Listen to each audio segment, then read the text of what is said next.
Consider this fundamental principle about human effectiveness. We become what we repeatedly focus on. Now, have you ever lost sleep worrying about something for weeks, talking about it with friends, feeling anxious, checking the news obsessively, only to discover there was absolutely nothing you could do about it? Most people have. And here's what's fascinating. While you were consumed by that thing you couldn't control, what happened to the things you could control? Your patience with your family suffered. Your productivity at work declined. Your health took a hit. The opportunities right in front of you ignored.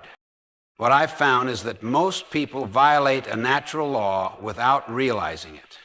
They focus their mental and emotional energy on things they care about but cannot influence. And this violation has consequences. Here's what's interesting. This approach doesn't just waste energy, it actively diminishes your effectiveness. When you focus on what you can't control, you train yourself to be reactive. Your influence shrinks. Your problems multiply. You become part of the problem rather than part of the solution.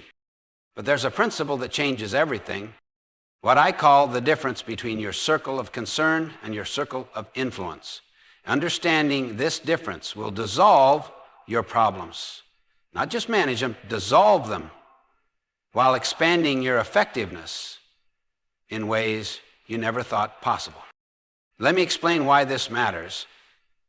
More importantly, let me show you how focusing on what you can actually control becomes the foundation of all human effectiveness, all meaningful contribution, and all genuine peace of mind. Here's the principle. This isn't just a technique.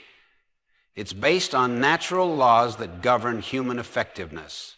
Just as you can't violate the law of gravity without consequences, you can't violate the law of focus without diminishing your effectiveness. Let me ask you to do something. Think about your typical day and consider what occupies your mental and emotional energy. Your mind naturally goes to things you care deeply about. Will your company survive the reorganization? Why won't your teenager listen? Why did you say that thing yesterday? What do your neighbors think of you? What I call your circle of concern includes all these things you care about but cannot directly control. Other people's choices, past mistakes, economic conditions, your boss's temperament. Here's what I've discovered. Reactive people spend most of their energy here. They focus on the weaknesses of other people, on problems in the environment, on circumstances over which they have no control. Their language reveals it. If only my spouse were more supportive. If only they would listen. If only I had their advantages. But consider this. Within your circle of concern lies a smaller circle, what I call your circle of influence. These are things you care about and can directly influence through your choices and actions. Your response to your teenager's choices, you can influence that. Your character development, you can influence that. How you treat people today, you can influence that. The quality of your next conversation, your next project, your next choice, all within your influence. Viktor Frankl, who survived the Nazi concentration camps, discovered something profound about human nature. Between stimulus and response, he said, there is a space, and in that space lies our power to choose our response, and in our response lies our growth and our freedom. What I call responsibility, your ability to choose your response. This is the essence of your circle of influence. Now here's the natural law. When you focus your energy on your circle of concern, it's like trying to heat your house by opening all the windows in winter. You pump in more energy, turn up the heat, work harder, but the house gets colder. The more reactive energy you put in, the less effective you become. But when you focus that same energy on your circle of influence, something remarkable happens. Let me suggest something that might sound impossible. When you focus 100% of your energy on your circle of influence, your problems either get solved directly, become irrelevant because you've changed, or transform into opportunities. Either way, they dissolve. This isn't positive thinking. This is a natural law in action. Consider what happens when you focus on your circle of concern, other people's weaknesses, yesterday's mistakes, problems you can't solve. Your energy gets depleted, yes, but here's what's worse. Your circle of influence actually shrinks. You begin to feel helpless. You develop what I call victim language. If only my boss were more supportive. I can't because they won't listen. They should change first. And this victim language becomes victim thinking, which becomes victim behavior. You literally train yourself to be helpless. Here's what's fascinating. The more you focus on what you can't control, the less control you actually have. It's a downward spiral. I remember working with a manager whose department was consistently missing deadlines. Morale was terrible. Finger pointing was constant. He was frustrated, stressed, losing sleep. If only senior management would give us more resources, he'd say. If only other departments would cooperate. If only. Then he shifted his focus. Instead of complaining about what he couldn't control, he asked, what can I influence? He arrived early and stayed late, not to work longer, but to be available when people needed help. He improved his own communication skills. He started acknowledging people's contributions publicly. He focused on building trust, one relationship at a time. Here's what happened. Within weeks, people began coming to him with solutions instead of problems. Other departments started cooperating more readily. Senior management began seeking his input on decisions. His circle of influence expanded dramatically. But here's the most remarkable part. The original problems, the missed deadlines, the low morale, the lack of cooperation, they simply dissolved, not because the circumstances changed first, but because he changed first. Here's the principle. Your circle of influence expands as your character develops. Why? Because character creates trust, and trust creates influence. When people trust your character, they invite you into their circle of influence. They seek your input. They support your initiatives. They become part of your solution, that I call character-based influence versus position-based power. Position-based power pushes. Character-based influence pulls. People want to be influenced by someone they trust. This is what I mean by the inside-out approach. You don't try to change your circumstances first. You change yourself first. You don't try to control others. You control yourself. And as you exercise influence within your circle of influence, that circle naturally expands. It's an upward spiral that builds momentum. The question isn't whether you'll face problems. You will. The question is, will you approach them in a way that expands your effectiveness or diminishes it? Will you focus your energy where it can make a difference? Or will you waste it on things beyond your control? Because here's the truth. Every moment you spend focused on your circle of concern is a moment stolen from your circle of influence. And your circle of influence is where your power lies. Let me suggest something you can do tonight that will change your effectiveness immediately. Before you go to bed, take out 2 pieces of paper. On the first, write everything that's concerning you right now. everything.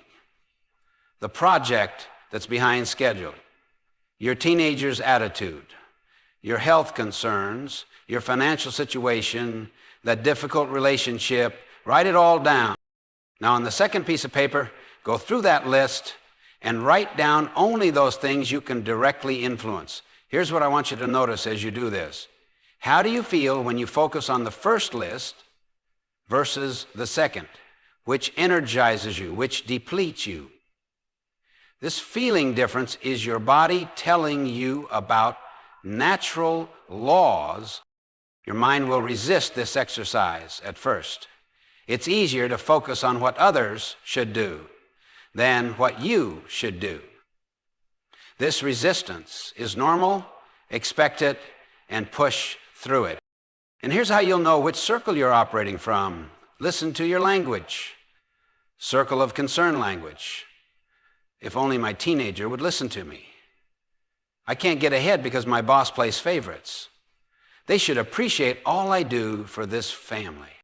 Circle of influence language. I can improve how I communicate with my teenager. I will focus on my own performance and character.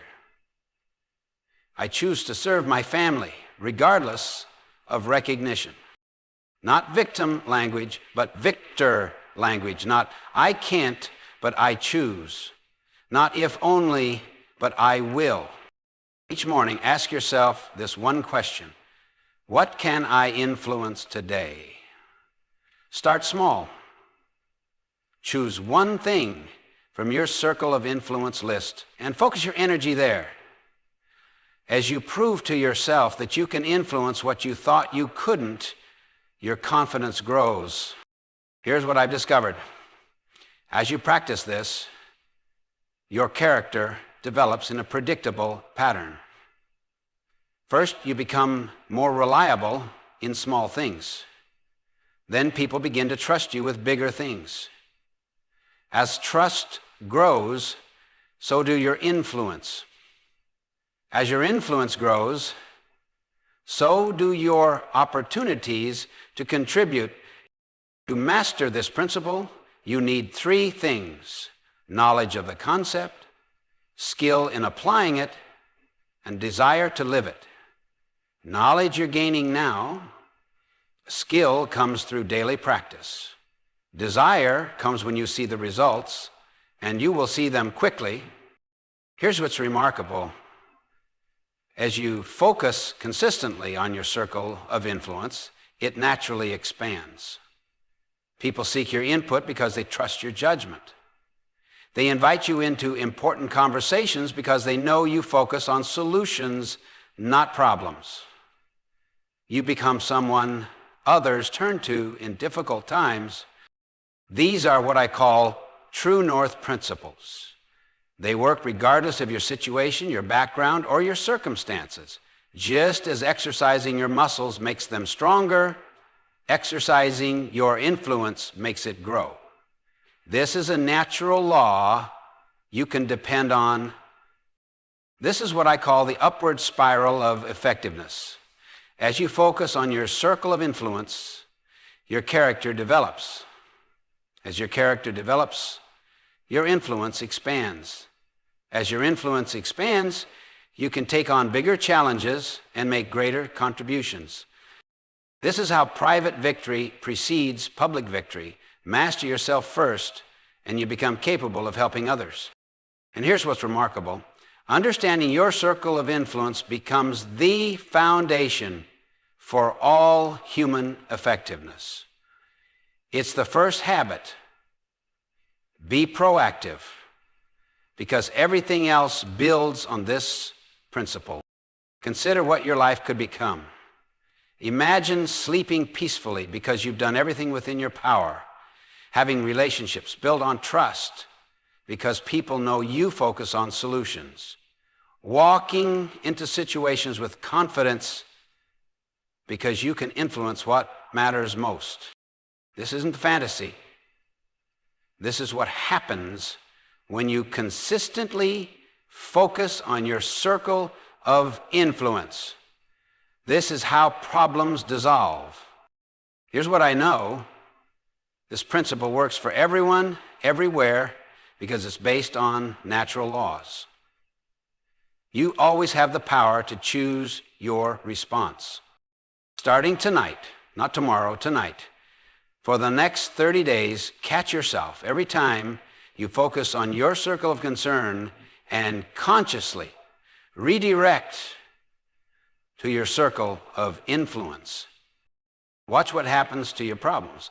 Watch what happens to your peace of mind. Because here's the truth. You cannot control what happens to you, but you can always control what you do about it. And in that choice lies all your power.